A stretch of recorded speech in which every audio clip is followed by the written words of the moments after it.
Good morning, everyone, and thank you very much for the kind invitation. It's a great pleasure to be here this morning. And I think I'm kind of a slightly exotic person because it's not about the brain, it's not MRI, it's nuclear theranostics. And I just want to give you a quick recap what we're doing in theranostics. So essentially, it's using diagnostic imaging and therapeutic interventions targeting the same target. And just to give you a quick overview, of course, we have a multitude of different biological vectors that we can use to bring our radioactivity to the target site, to the tumor. It starts with antibodies. Those are easy to raise, so we can target them towards almost every antigen that we decide to target.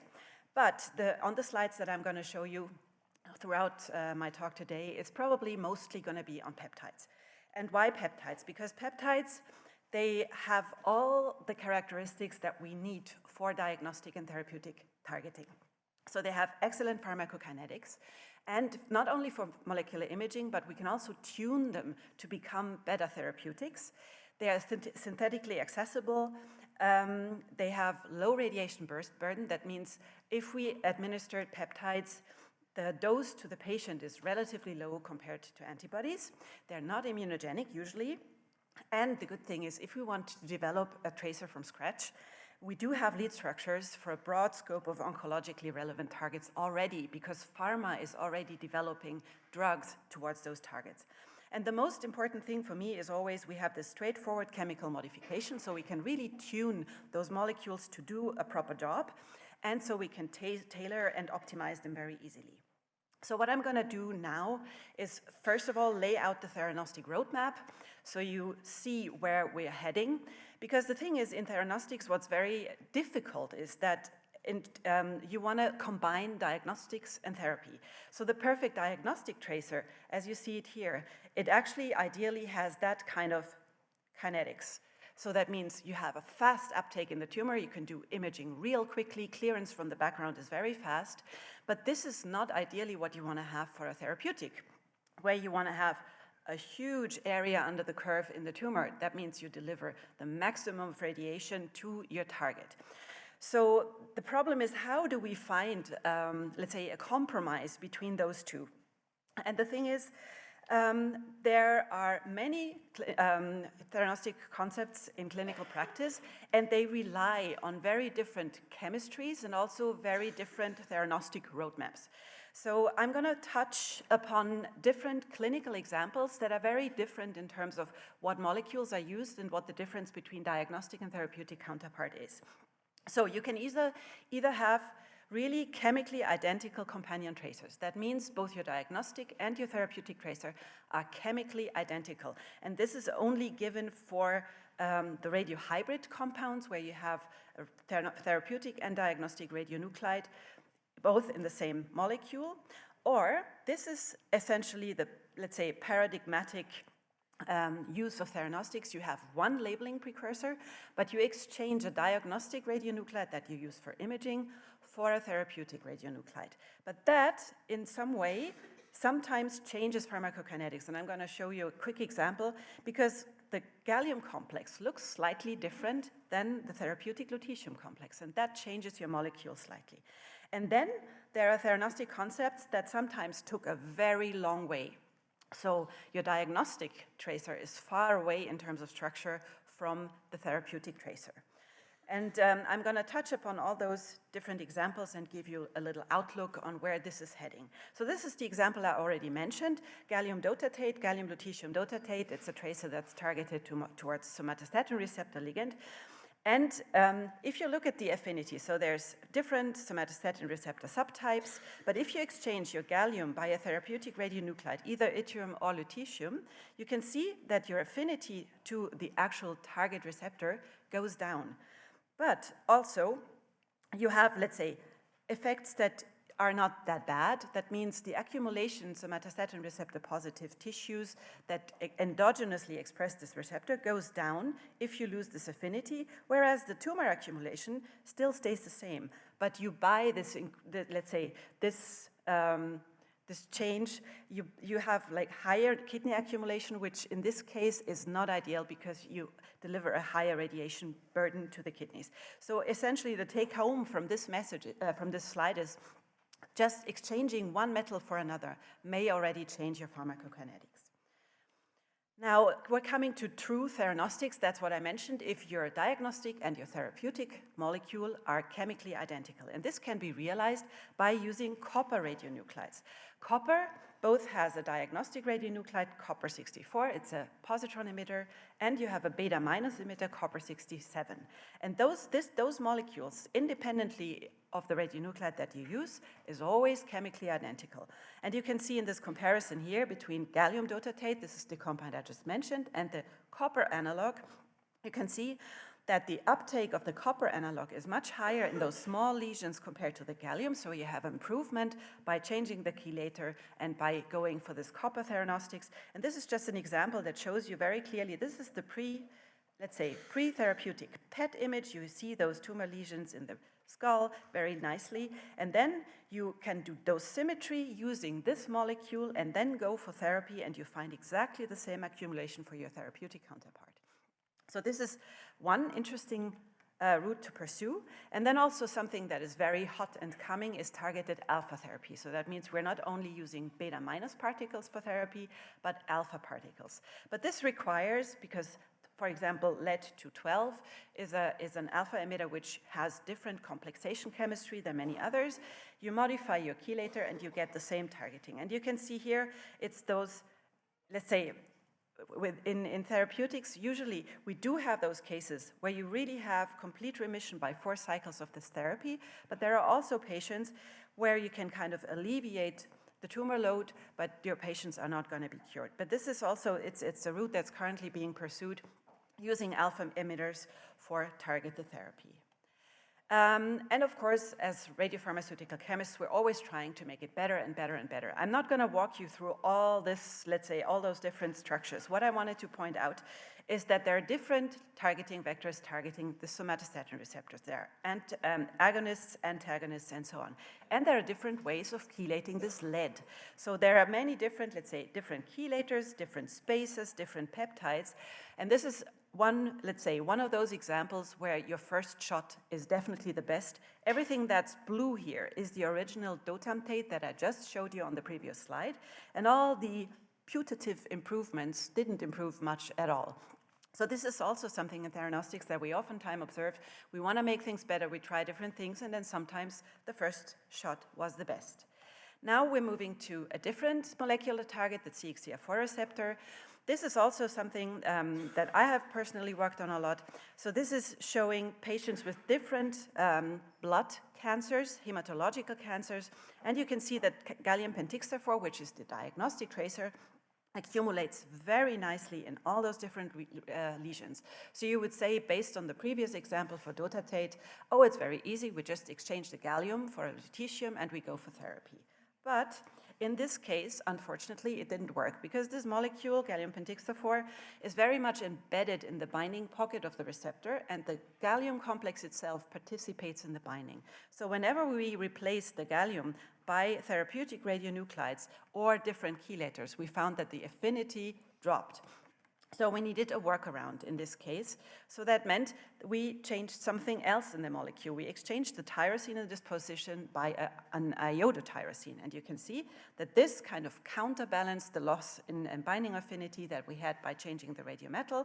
Lutetium pentixator has higher affinity than pentixafor. And you can also see that it's highly specific for, or highly selective for the human receptor, as is pentixafor. And in the biodistribution, you can see that the tumor accumulation is approximately the same as what we observe for pentixafor, but we also have slightly higher uptake in the liver and in the spleen. And we were surprised because essentially let's say the characteristics of the molecule were not that much changed, but this is due to binding of this ligand to mouse CXCR4, which was not observed for pentixafor. And now I'm just going to show you one example, one of those paradigmatic, beautiful examples of a patient who received CXCR4-directed radioligand therapy with pentixafor, and after, let's say, radioligand therapy with yttrium-90 pentixator, then conditioning regimen to kind of do myeloablation and reconstitution of bone marrow, you can see that this patient was in complete remission after 4 months. And those are the nice examples where we are actually aiming for. This is the sense of theranostics.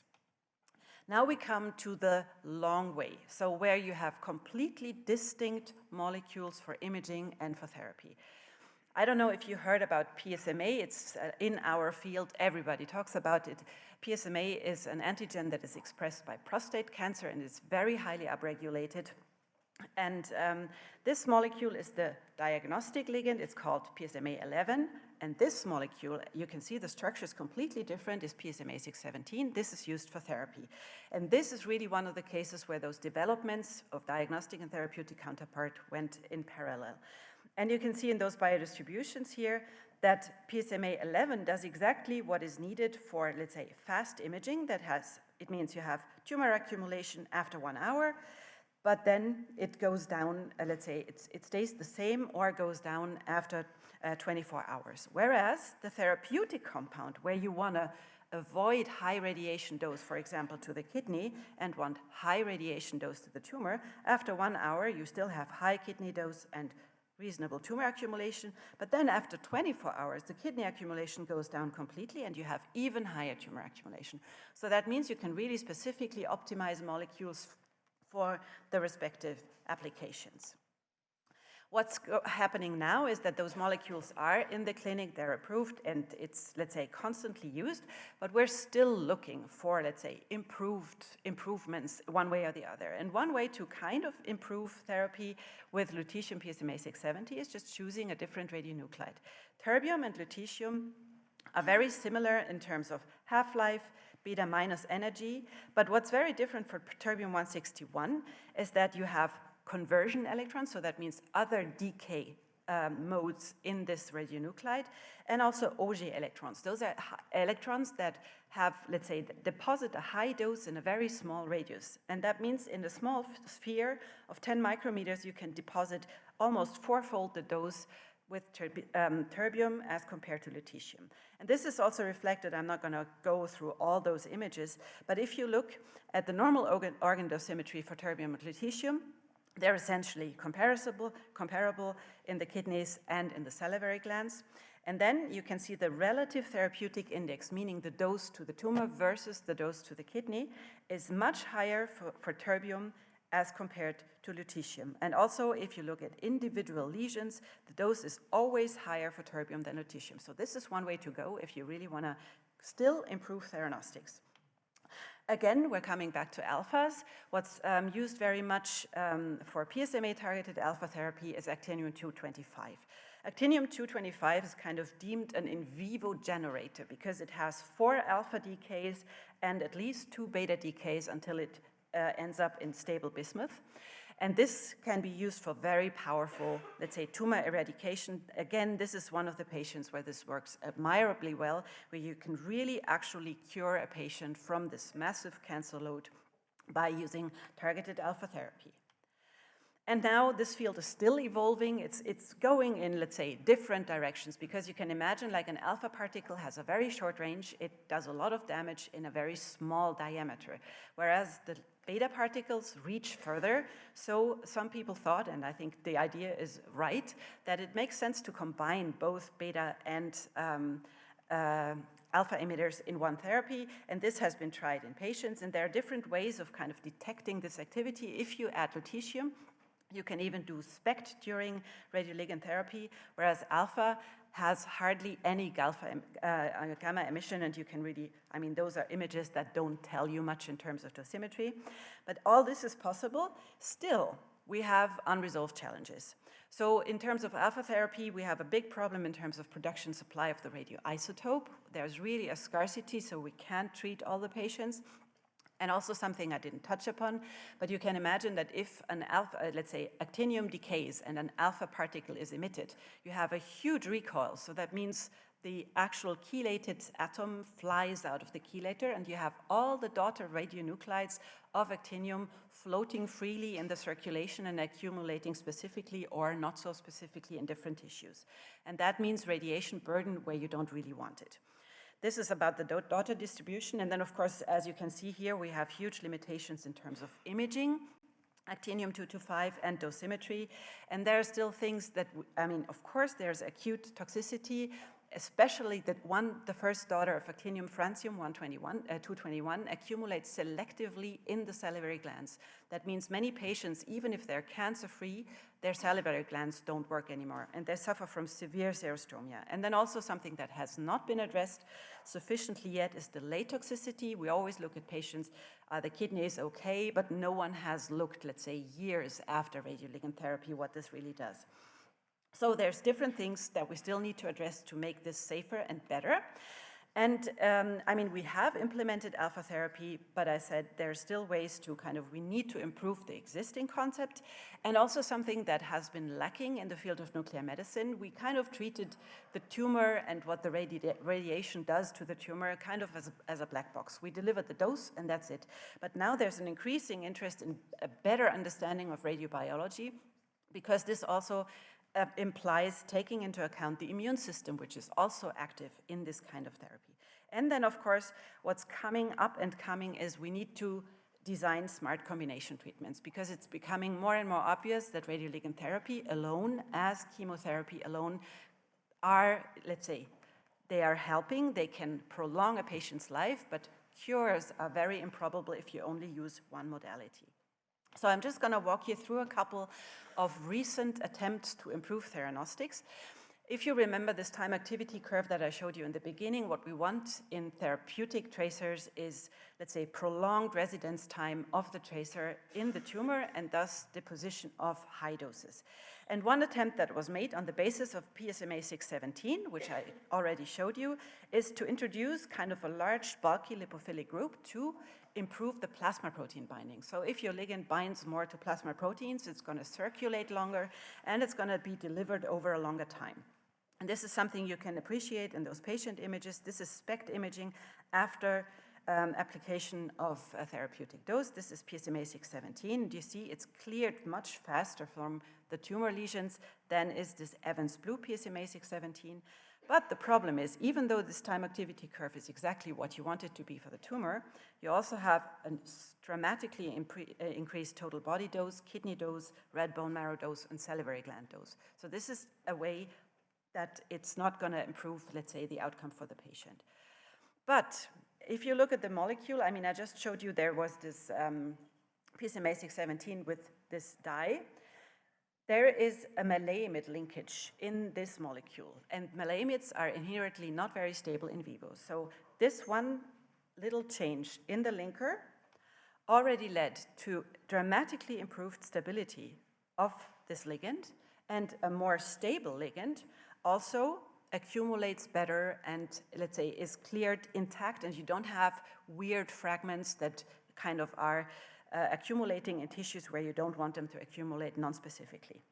And this is what you can see. This is lutetium PSMA 617. It slowly clears from the tumor.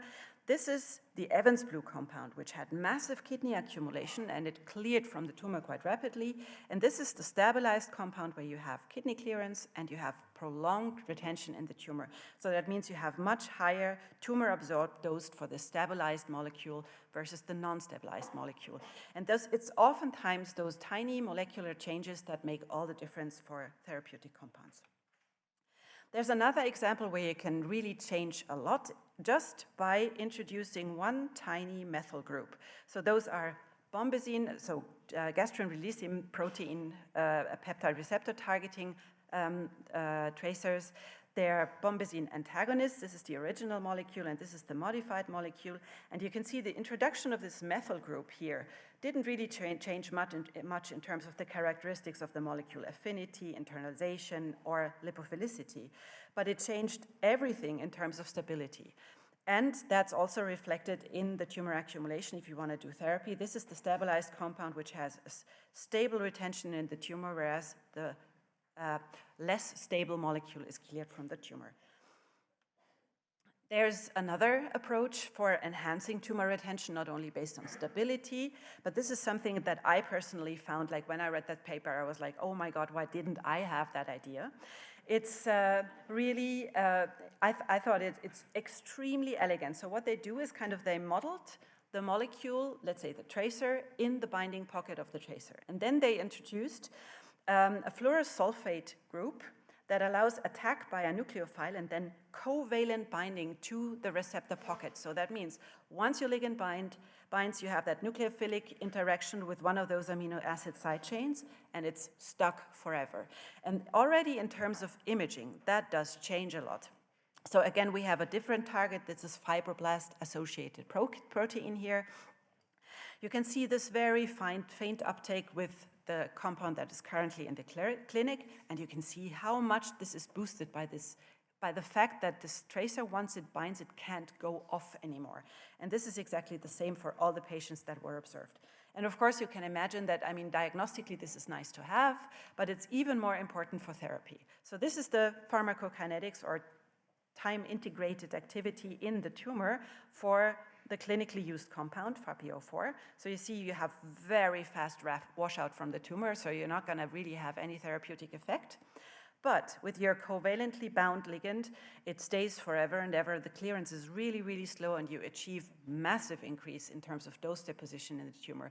And this is exactly what you need, because the target here are cancer-associated fibroblasts, and they're very radio-resistant.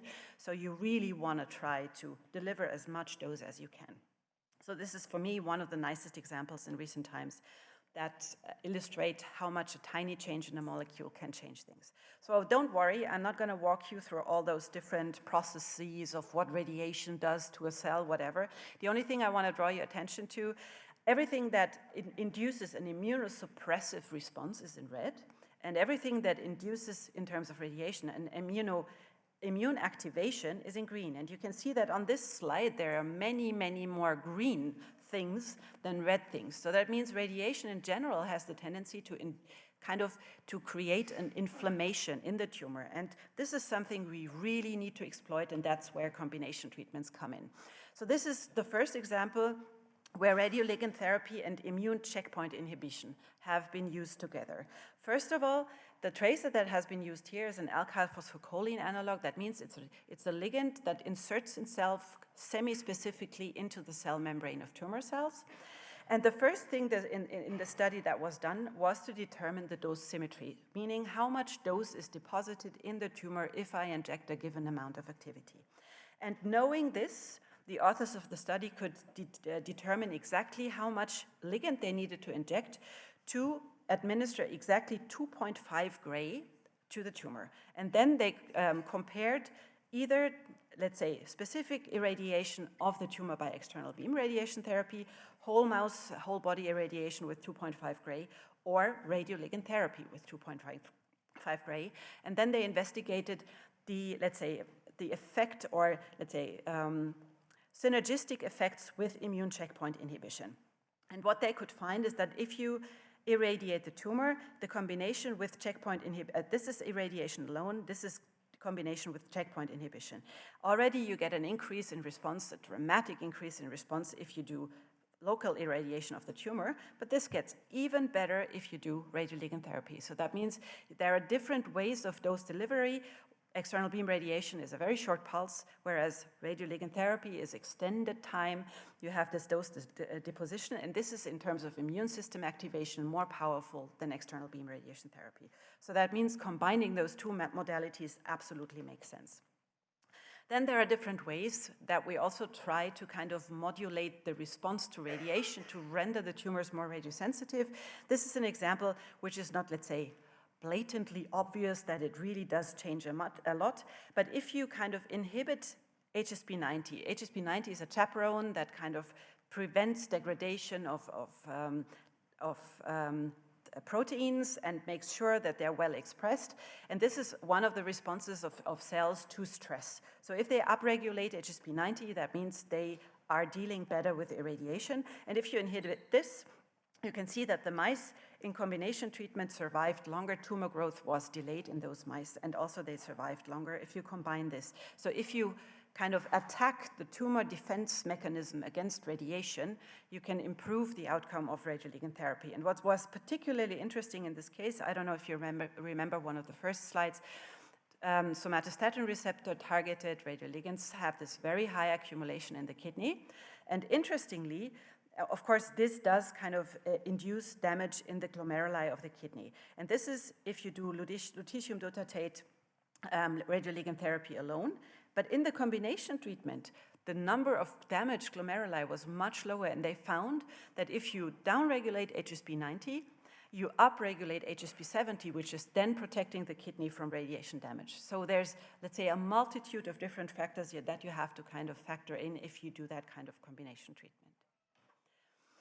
Also something that's coming up, and I think this is very, very interesting, is that before even doing radioligand therapy, you have to counteract immunosuppression, because of course the tumor has multiple ways of doing immunosuppression if you induce this immune activation by radiation. And one way this has been done, it's an antibody that has been targeted to galectin-1. Galectin-1 is overexpressed in tumors and is mostly upregulated by hypoxia. So it creates an extremely immunosuppressive tumor microenvironment.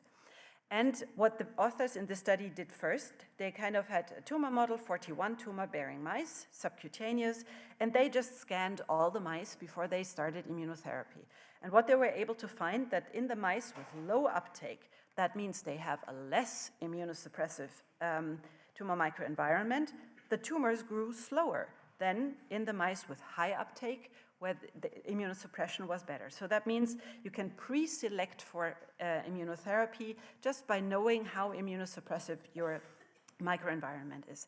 And then, of course, they also tried to exploit this therapeutically by administering the only antagonist to galectin-1, which is TDG. It's a very small sugar, and I'm going to make this short. The only way you can really inhibit galectin-1 in a tumor is by administering a hydrogel that constantly releases TDG, because otherwise it's cleared too fast. Not if you can do that and you combine it with immune checkpoint blockade, your outcomes are much better. So that means you not only reactivate T cells, but you also downregulate immunosuppression by other cells. So this is the way to go, and I think radioligand therapy or nuclear theranostics are kind of an almost magical bullet. Of course they're not, but the theranostic radionuclides that we have currently at hand, and I think I showed you the whole palette from diagnostic to beta, to different beta emitters, to alpha emitters. They are the basis of modern nuclear medicine. We can really fine-tune the decay characteristics to exactly the size of the tumor and what we need. We have not only high contrast imaging in a broad time range, but also we can deliver lethal radiation doses to tumor tissue with different energies and different ranges. And theranostics tracers have, of course, greatly advanced patient care, and they have undergone dramatic improvements. So we've already come a long way in terms of really fine-tuning the therapeutic counterpart, so it really is a dedicated therapeutic tracer.